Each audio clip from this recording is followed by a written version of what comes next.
we are testing out the brand new Yozma IN10 Pro. What's up guys, welcome back to Pat Outdoors. If you watch this channel, then you might know that I love my little Yasma IN10. So I actually got another one, but this one is a little bit different.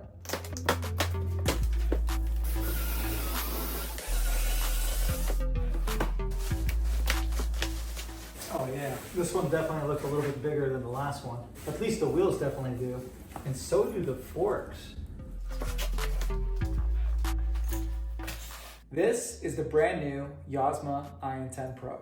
So here's how it comes right out of the box. It comes partially assembled, very similar to how any of these type of bikes come in the mail. At first glance, it looks just like the IN10, but I can already see from a distance that there are quite a few changes on the Pro model. First are definitely the wheels, much larger than what comes on a regular IN10. Obviously, this one's heavily modified with 12-inch supermotos on it, but the regular IN10 comes with 14 front, 12 rear. I believe this is a 14 rear, 17 front, but we'll go into more detail in a little bit. There's also a tail light, looks like a longer kickstand, slightly longer swing arm, much larger brake calipers than the regular one, and the fork looks a lot beefier and longer than a regular one. We'll take a deeper dive later on as far as the drivetrain, controller, motor, and whatnot. Here's everything else that came in the package. Front wheel is a 17. Tire size is 70, 117. Rear tire size is 90, 114. Rear rotor looks to be a 190 millimeter like the smaller one, but the brake pad surface is definitely larger. I think it's a little bit odd that they went with this much larger caliper and brake pad assembly, though the mating surface seems to be a little bit too big for this rotor. I'm gonna look into upgrading that in the near future to get even better braking power since they already included the big caliper. The front is much larger though. Wow, that rotor is over 8.5 inches in diameter. So what is that, like between 215, 220 millimeters? So definitely a huge upgrade from a regular IN10. Front fender, charger. This is a 67.2 volt max output. So it's a 60 volt battery. Output current 5 amps. That's pretty standard. Front number plate, handlebar mounts. These are a lot beefier than the original ones. They're also gonna have the handlebar sit higher up on the bar mount. And these are held on by 2 bolts at the bottom rather than 1 like the original. I really like that. It seems like they've done a lot of reinforcements on these newer models. Right foot peg, left foot peg already comes pre-mounted. Bar pad, toolkit, hardware for the rear shock. 2 spacers that I'm not quite sure what these are for. We'll find out as we assemble the bike. LED headlight, display, some numbers. Let me know what number you think I should put on the front number plate. And no, it's not gonna be 67. And the battery actually came in a separate package I found inside my house. Depending on when you get your IN10 Pro, you might get yours in the box. But this is a 27 amp hour. Good to see that they finally have slightly larger batteries, 60 volt, discharge current of 80 amps, charge current 10 amps. So you could use a slightly more powerful charger than this if you want to charge this thing faster. If it's 60 volts at 80 amps, this thing should be putting out close to 5,000 watts, which is certainly a lot more power than the regular IN10. Let's start putting this bike together so we can get a closer look at all the components. One thing I didn't see in the package is a user manual or assembly guide, but worst case scenario, you can always go back to this video since I always do my best to walk you guys through every step of the assembly.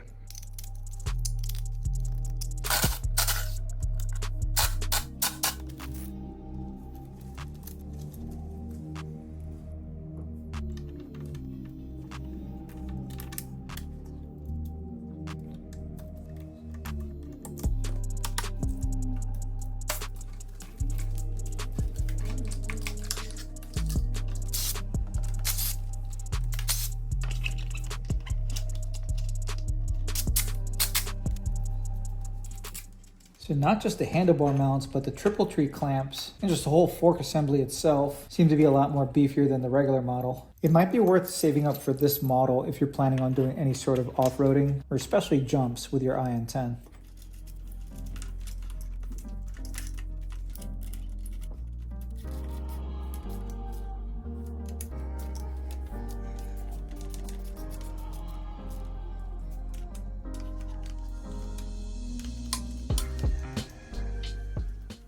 So the throttle that they're using for the Pro model is very similar to the original one. It's like a Sur-On, where there's a flat spot on the back. Before you tighten the throttle, just make sure that the flat spot is lined up with the back side of the brake master cylinder and doesn't make contact with the lever.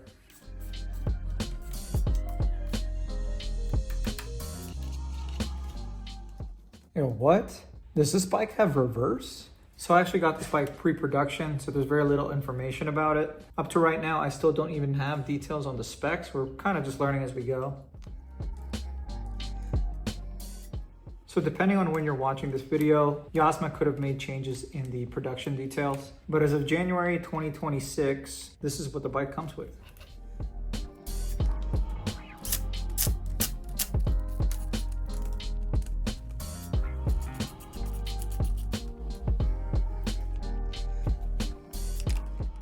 This connector is for the headlight, which we'll hook up in a little bit. Make sure that the two posts at the bottom of the front number plate go into these two holes on top of the fender. Me personally, this is actually my least favorite part of a Yasma assembly, is how they use the same bolt to mount the front number plate and the headlight bracket. Just makes it a pain to line everything up. But not only that, anytime that this one bolt is a little bit loose, the headlight would be able to rotate left and right.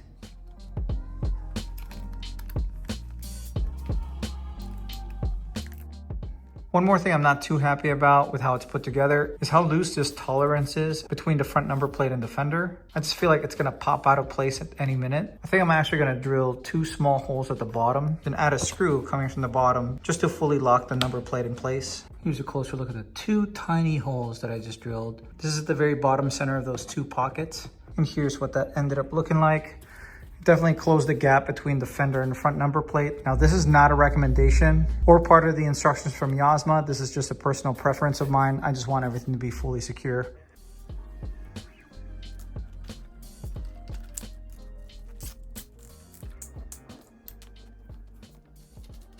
Wow, that axle is definitely a lot beefier than the one that's on the smaller Yasma. Comes with 2 spacers for the wheel. The longer one is going to go on the side where the brake caliper is, and the shorter one's going to go on the opposite. But before we put the front wheel on, just going to add some grease to the front axle. Just using some multi-purpose grease. You can use lithium as well. Don't forget to take the clip off the caliper. Get the brake rotor in between the brake pads.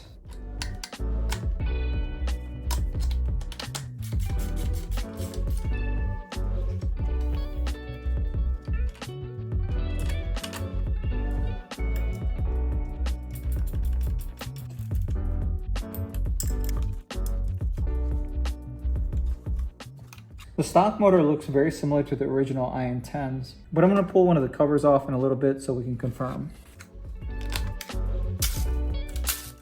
This area looks pretty much the same as the regular Yasma, though they left the connector for a far driver controller Bluetooth dongle just hanging right up top, which is great because you don't have to pull the front covers anymore to access this and make some changes to your tune.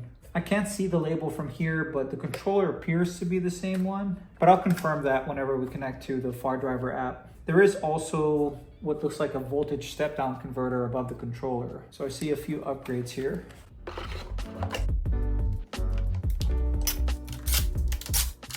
Now the battery can either be charged off the bike through this port or to this port on the side of the frame if you have it installed on the bike. I'm gonna leave this thing hooked up to the charger for the next few hours. Then we'll come back and go over all the features and finally take this thing out. Now, what I'm really dying to find out is to see what kind of motor and controller are installed on this bike and to see if they're any different from the original one, because those 2 components are really going to determine the tuning potential for these new bikes. I want to know if we can just stick an aftermarket 72-volt battery in place and turn up the tune, see how much power we can squeeze out of this thing, and see how fast we can go with the stock motor and controller. Let's take the plastic side cover off and get a closer look at the motor. All right, it definitely looks a little different than the stock 48-volt motor. At least the stampings are different. This one says YB48V50, while the new one says M560V70. That's making me think that there's certainly some changes with the internals. The rest of the numbers are just production date. As you can see, 2025, 0803, and this one says 2025 1027. I wonder if 48V50 means this is meant for a 48-volt system tuned at 50 amps, and 60V70 means 60-volt system tuned at 70 amps. Comment below if you happen to know the differences with the new motor. So I actually just got myself a new Far Driver Bluetooth dongle so we can connect to the controller and confirm what kind of controller it is. Now, before we continue, if you're enjoying this video so far, do me a favor and hit that like button. And if you like this kind of content, want to keep up with some of my reviews or some of my projects, make sure you subscribe to this channel and turn your bell notification on. What you're looking for is a 4-pin connector. The Bluetooth dongle should just slide right in and click in place. Now when you first key on, you should hear a beep, and the Bluetooth dongle should have a red light blinking. That's how you know that it's on. Now I'm gonna open my Far Driver app. All right, I'm gonna go to COM, click scan. It's gotta be this Yuan XUFOC connect. Now we're gonna go to PARAS. Now it's showing 60 volts, 2000 watts, line current set at 80 amps, phase current 260. Let's take a closer look at some of the factory settings. Open Pro NBLE. So max line current's already set at 80 amps. Let me see if we can change that to 100. Nope. Just for an experiment, let's see what happens if we change that to 70. Okay, it does look like this controller is completely maxed out at 80 amps already. Let's see, 270 for the current. All right, just from messing with those two settings, we can already tell that the stock controller is already turned up to the max line current and max phase current capability. So I'm not sure if we can do much more than that to make this bike faster, at least with a stock battery in place. So we're just gonna leave this alone for now and not make any changes. I just wanna see how the bike performs in stock form first before we consider making any changes to the tune. So judging by the max current settings that we can apply to the controller using this dongle, I'm thinking that this is a Far Driver ND72260. I don't really see a point of upgrading that since it seems to be perfectly matched to this battery, unless you were to upgrade the controller and battery at the same time. This is a pretty nice tool to have if you happen to have one of these type of bikes. I think I got this for less than 20 bucks on Amazon. If you're interested in getting yourself one, I'll have a link to it in the description below. So just a quick recap of the features of the new IN10 Pro and how it differs from a regular IN10. It's got a 60 volt 27 amp hour battery rather than a 48 volt 23 amp hour battery. 17-inch front, 14-inch rear with knobby tires instead of 14/12. The motor seems to be a similar design, though it might have beefier internals, though it's definitely got a better controller. This is the original one from the IN10 and it maxes out at 70 line amps, 240 phase amps. It's got a much beefier fork. As you can see, the fork tubes on the Pro model are much thicker. They also seem to be about an inch longer. The triple tree clamps and bar mounts are much heavier duty in construction than that one, though the frame and the handlebar look to be exactly the same. Swing arm is about an inch longer than the original one. It's got a Sur-Ron style throttle, hydraulic brakes front and rear. I think the front rotor might be like a 220, while the rear is a 190. Got much bigger brake calipers. Plastics are the same, has a super bright LED headlight, taillight assembly with a fully functional brake lamp, and it's even got reverse. One thing that I'm happy to see on the Pro model that doesn't come stock on the regular one is this chain guard. In my opinion, this should be on every single bike that's designed for off-road use. So you can just tell that this bike is a lot more dirt oriented. If you want to get more information on the new Yozma IN10 Pro, I'll have a link to the listing in the description below. As of right now, I'm not sure what the pricing is going to be, though I hope it's below $2,200. Either way, you can still get yourself 5% off this bike by using discount code PATOutdoors. So when you first key on, the bike starts at mode 0, where the throttle is completely deactivated. You have to switch to at least mode 1 in order to activate the throttle. On the left side here, you got the headlight switch. Reverse switch, so if you hold this down and twist the throttle, it'll reverse up to 3 miles per hour. The M button allows you to toggle through the different values at the bottom of the display. You got time, odometer reading, trip reading, average speed, max speed, and voltage. There are 3 different power modes, 1 being the slowest and 3 being the fastest. Let's see what the speed is electronically capped at each mode. So mode 1. Seems to be 26 miles per hour. Mode 2. 38.5 miles per hour. And mode 3. I want to say 51 miles per hour. Obviously, this doesn't have load on it. We're going to test out what the actual top speed is on the road with a 180-pound rider. Okay, starting the day with 66.7 volts, so it's pretty much full charge. Just going to jump straight into mode 3, since that's what I'm likely riding in for majority of the day. First time out in the new Yasma IN10 Pro. I'm actually out here in Maryland riding with my buddy Nate on his 2025 Sur-Ron Ultra B. Just gonna do a little bit of trail riding. You got a bigger battery, right? Oh yeah. I see that Chai logo. That's kind of why I want to get an Ultra B, is you can fit so much battery in there. So the torque controller, what do you have that tuned up to? The max setting, that's like 30 kilowatts. So 80 volts, 80 amp hour, 30 kilowatts. All right, well, we got a relatively full charge. Let's do a top speed run, mode 3.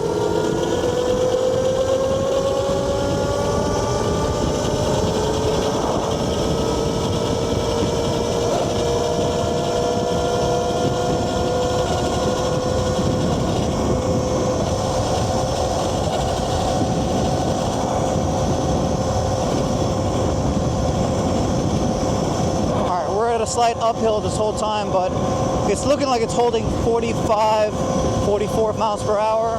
The speedometer is reading 49.3, so the speedometer calibration definitely needs a little bit of adjustment. It's pretty much what I expected for this type of motor, combined with a 60 volt battery at an 80 amp output. The smaller 48 volt Yasma, I think, goes about 35 miles per hour with me on there. I'm at 180 pounds. I do kind of wish that this thing made a little bit more torque though, since we are sporting a bigger wheel set. Overall, it rides pretty smooth on the street considering it's got knobby tires on there. And the suspension feels a lot more appropriate for an adult rider. Like the front end doesn't squat as easily as the smaller bike. I do like the riding position with the handlebar sitting higher up on the stem. It's much more comfortable for me being an adult rider versus the tiny bike.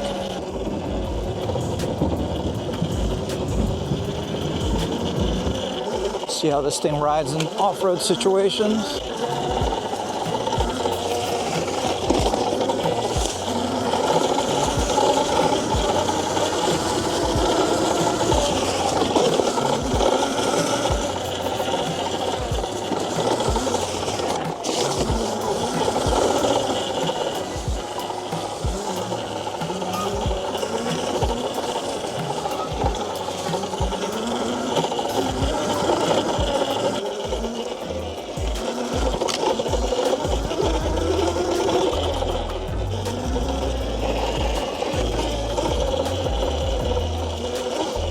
Oh, yeah, it's pretty slippery out. It's been raining quite a bit in the last few days. Hill climb test. This is gonna be super long. It's gonna go on for like 300 yards.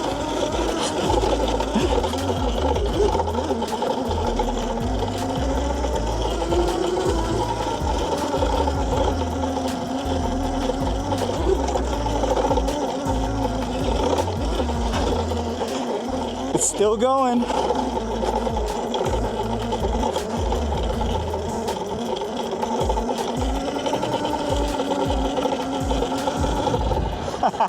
You want to ride it? Let me know what you think. I think stock power is around 5,000 watts. Okay.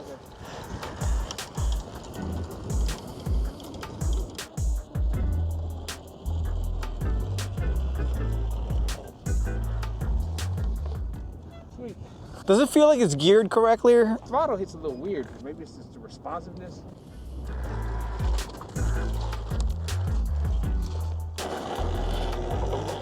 All right, we're going to descend on a really steep hill here. It's about 200 yards. To get an idea of how the suspension's compressing, how much grip we got. This stuff's pretty loose though. As you can see, it's like powdered dirt.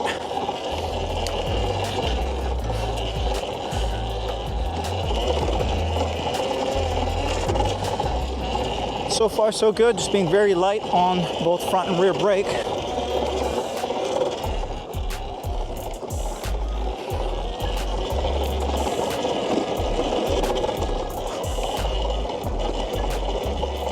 Oh yeah, easy.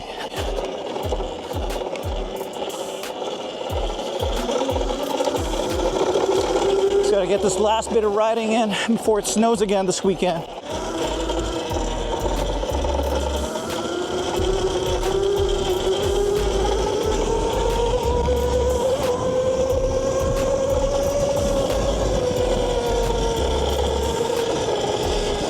Your boy is roosting me.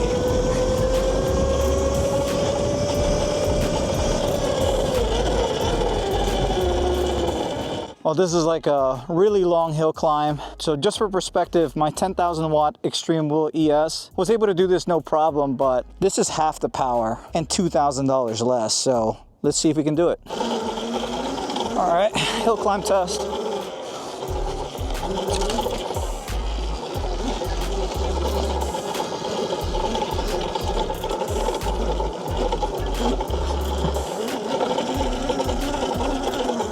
Definitely pushing the drivetrain to its limit. I personally think it would have been better if this was geared with a slightly bigger rear sprocket. I would trade off a little bit of top speed to get a little bit more low-end torque for climbing situations like this. I think having as much torque as you can is just more desirable for off-road riding overall. But overall, I mean, it's doing it. We're making it all the way. Can we make it all the way to the top? And it just did. Not bad. I really like the suspension, the bigger wheel set, and the brakes. They're bigger calipers.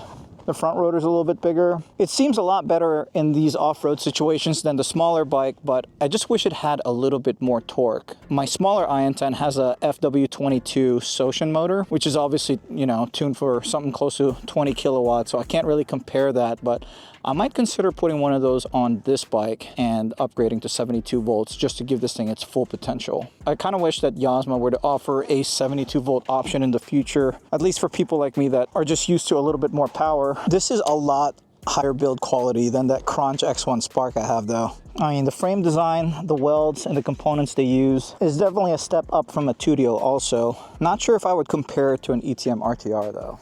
Oh, we can't talk to this guy, he's pretty biased.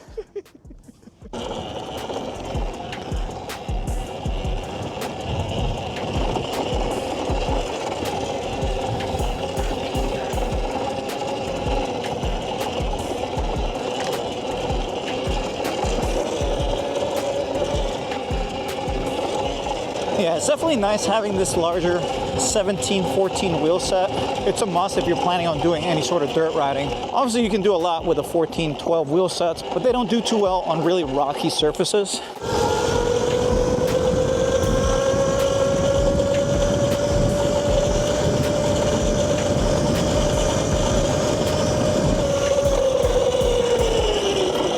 Let me know what you guys think of the new IN10 Pro so far, and if I should mod this to 72 volts and do some tuning. Because I got a feeling that we can get a lot more torque out of this with just 72 volt battery and some reprogramming.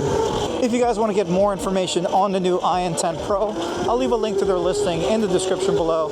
You can also get yourself 5% off this bike or any of the Yasma products by using discount code PATOutdoors.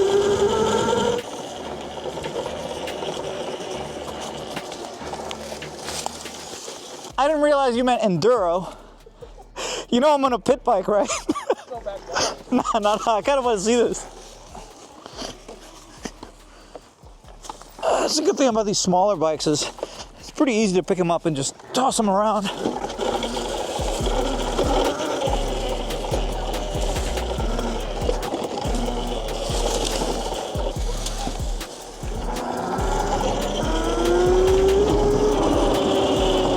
What's your voltage? I'm a little bit confused by that. 60.5 volts, and then the battery gauge is showing 80% or 4 bars. I would think, considering this is a 60 volt bike, that this would be 50%. Probably gonna start heading back soon if that's the case. I think it's always a little bit better to go by the actual battery voltage.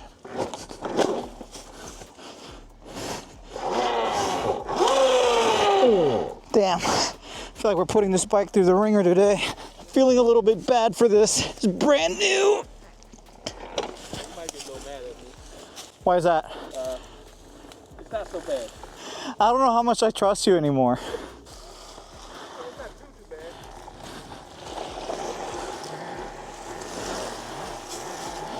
Whatever, we're on a dirt bike. Just gotta be easy on the throttle so you don't dig a hole. But this smells like absolute shit.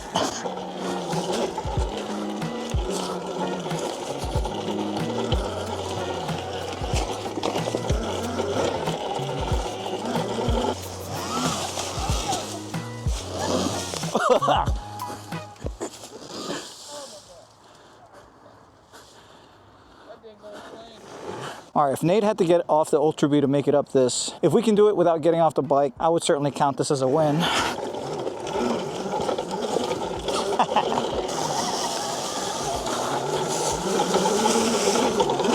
Oh, I can't believe it did that. For being a completely stock bike, I think the IN10 Pro does pretty good off-road, especially for being such a small pit bike. All right, so we're down to 58.5 volts and we did just under 10 miles. So seems to be just right for the battery size and for the type of riding that we're doing. If you guys enjoyed today's video, do me a favor and hit that like button. And if you like this kind of content, want to keep up with this IN10 Pro or any of my other projects, make sure you subscribe to this channel. Also, let me know if you guys want to see a 72 volt conversion on this bike. But this is going to be it for today. Thank you for watching.